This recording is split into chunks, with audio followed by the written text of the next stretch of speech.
प्यार है पाकिस्तान से, कभी जुड़े हुए हैं खान से, हाँ जुड़े हुए हैं खान से, हाँ हाँ पूरे दिल जान से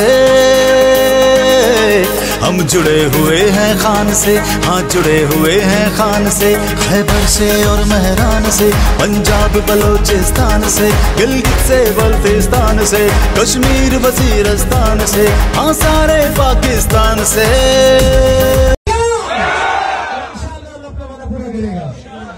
हम लेके रहेंगे आजादी, हक हमारा आजादी, हम लेके रहेंगे आजादी, हक हमारा आजादी। पाकिस्तान का मतलब क्या?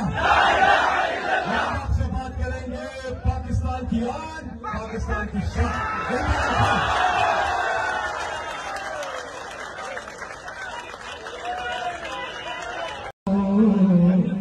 मुझे अकेला